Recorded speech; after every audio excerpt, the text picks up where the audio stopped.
You guys are probably all aware about the fact that there was a new lawn fawn release for fall and winter. There was a lot of excitement in the crafty world and I was very excited myself, so I splurged in a little bit of shopping, and today I'm going to share with you some inspiration with one of the stamp sets from the release.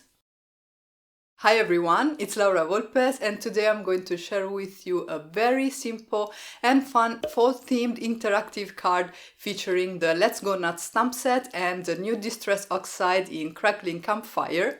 Before moving on to the tutorial, just a quick reminder that if you enjoyed this video, you can support this channel by giving it a thumbs up, sharing it with your crafty friends and leaving me a comment in the comment section down below. Don't forget to subscribe for more inspiration from me, and now let's dive right into it.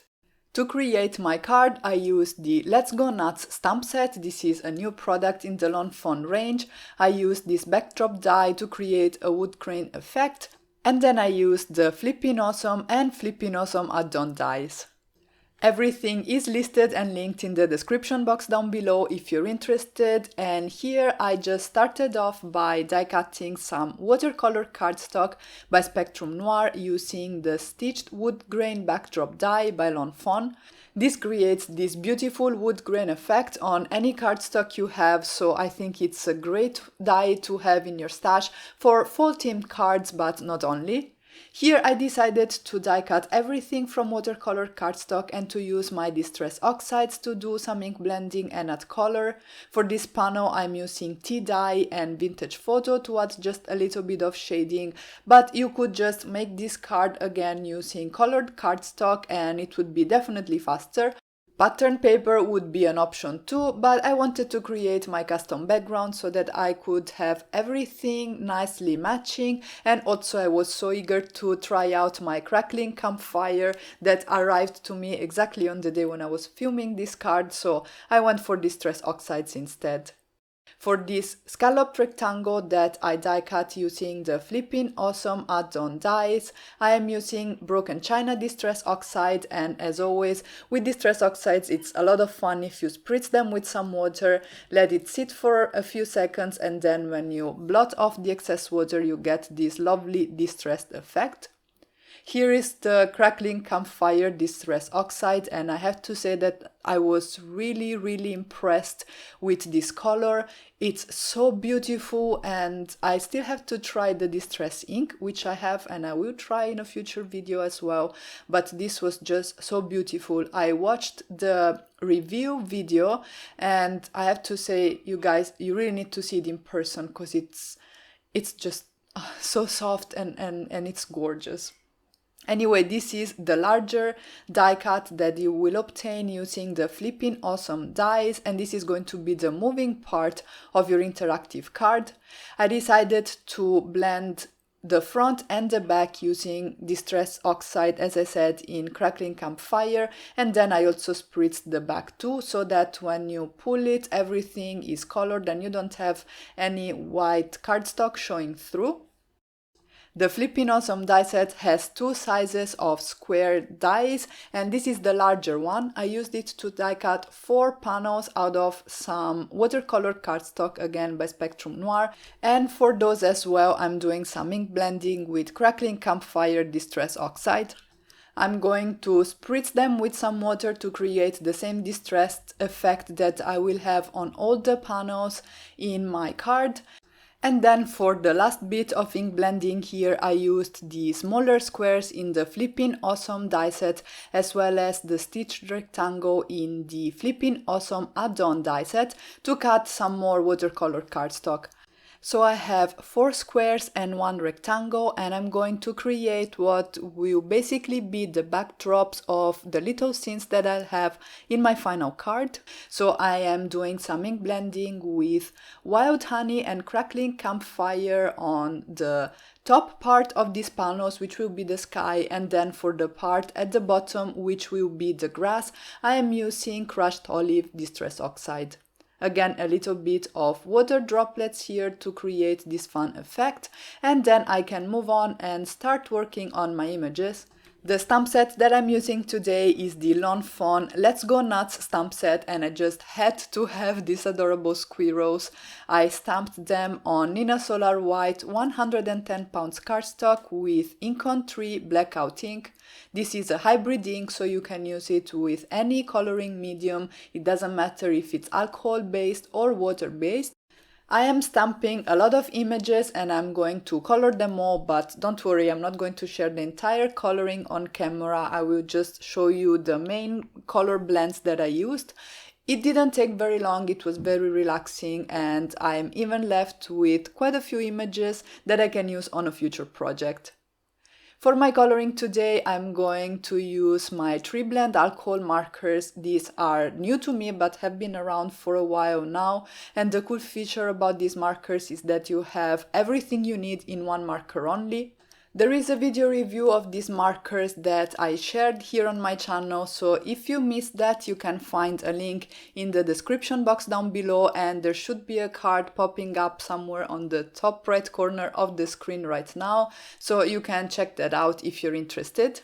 The more I use these markers, the more I love them, and don't get me wrong, I still stand by my Illustrator markers. I love their brush nibs and I think they are wonderful markers, but these ones are so convenient because you just need to grab one marker and you have your blending family already ready for you, so there isn't a lot of thought process involved there, which is great if you are in a rush. Also, in this particular case, I had such a mess in my room, so using 1/3 of the markers basically compared to what I would have used with traditional alcohol markers, no matter the brand, was definitely an advantage for me. The way in which I'm doing the shading is basically following what they suggest on the packaging. I'm using the lighter marker to coat the entire area and get my paper wet, and then I'm going in with my mid-tone and my darker markers to add some shading, and if I need, I can always go back and add a second layer to intensify the shadow and maybe get a smoother blend, but I have to say that the markers seem to blend pretty easily. I love the new ink formulation of the markers by Spectrum Noir, so I'm really happy I got these markers in my stash. The color palette that I am using is kind of following the one that I have on the base of my card, so I have some browns, oranges and warm yellows and a little bit of yellow greens, and I threw in some teal blues as well because I just love them and I very much like this color combination for fall cards. You can see all the markers that I'm using here on screen, and you will notice that there is a name like Ice Gray Blend in this case, and then there are the individual numbers of the markers, and this is because every marker in the Spectrum Noir range with the same name is the same color. So if you have Illustrator markers or classic markers, you can reproduce this exact coloring by using the markers with those codes. So for example, here it would be TN6, TN8 and TN9. I went ahead and off camera I colored and cut the rest of the images, and here is the whole bunch of these adorable squirrels. I really love this set, and as I said, I am going to use plenty of images on my card, but I'm also going to be left with quite a few more for a future project, whether it's a card or a tag, we shall see. Anyway, at this point I had everything ready and I could go ahead and start assembling my card. I started by layering the small squares with the larger ones, and I'm using some Nuvo Deluxe adhesive so that I have a little bit of time to center them as precisely as I can. This will be the moving parts of the interactive card, and the moving mechanism is this larger die cut here. There is this first section on the right of the screen where I am gluing down the first square flat. And then there are 3 more sections which are basically created by some embossing lines in the die, and I'm gluing the other 3 squares there. I then flipped around the die cut and I can decorate this portion here with the larger rectangle, which, just to remind you, is part of the Flippin Awesome add-on die set. And then at this point I can go ahead and create little scenes on each of the squares. For my card, I decided to stamp and cut the images and then create my scenes by gluing all the images down. However, if you add too many layers, you will find it a little bit hard to move your interactive mechanism here, so it may be safer to do some masking if you are up to that.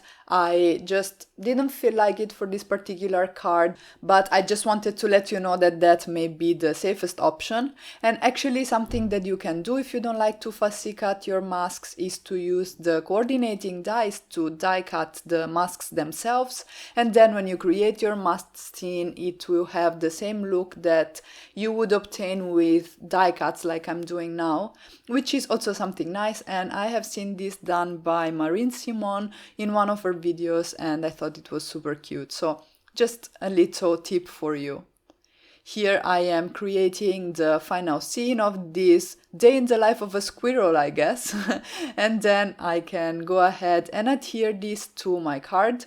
In order to do that, I folded the die cut onto itself. I then closed the flaps behind the back panel here, and then the only part where you want to add your glue or double-sided adhesive are these little flaps. I'm being very conservative with the amount of glue that I'm using because I don't want it to ooze out and basically glue the whole thing shut so that I cannot move it afterwards. Double-sided adhesive is certainly safer in this respect, but as I always say, when I can get away with using liquid glue, I tend to do that because I'm not super precise when it comes down to gluing things down, and this way I could adjust my panel so that it was aligned with the scalloped rectangle. For my sentiment, I used one of the banner dies in the Flippin awesome die set and I die cut some more watercolor cardstock. I'm doing some quick blending with Distress Oxides in Wild Honey and Crackling Campfire like I did for the squares in my scenes so that everything matches nicely, and this is why I was so happy that I used my Distress Oxides, because now I even have an archival ink in matching color. This is Vintage Photo and it's going to tie the sentiment banner in with the background of my card, that is that wood grain backdrop die cut that I inked up at the very beginning of this video. I mounted everything on a top folding A2 card base, so this is heavyweight white cardstock cut at 5.5 by 8.5 inches and scored at 4.25 inches. I'm using the corner of my score tool here to make sure that I am lining everything up nicely. You can also use your MISTI for that. And then I created a little decorative element for the pull tab by die cutting some watercolor cardstock and ink blending it with Broken China Distress Oxide. I decided to decorate the card with one more squirrel here at the bottom, which makes it even more nice and cozy, and that's it for my card for today. Here you can see the close-up of the final result. I love the color palette, these squirrels are so cute, and these flipping awesome dies are really fun and so easy to use. I should really use them way more often than I do. And that's it for today. I really hope you enjoyed this video, and if you did, don't forget to give it a thumbs up, leave a comment in the comment section down below, and why not share it with your crafty friends. I know there were a lot of crafters who were really excited about the new Lawn Fawn release, and this video might be helpful for them too. If you haven't already, you can click on my face here to subscribe to this channel, and if you want to watch more from me, here's a couple of suggestions for you. As always, thank you all so much for stopping by, stay safe and healthy, and have a great day.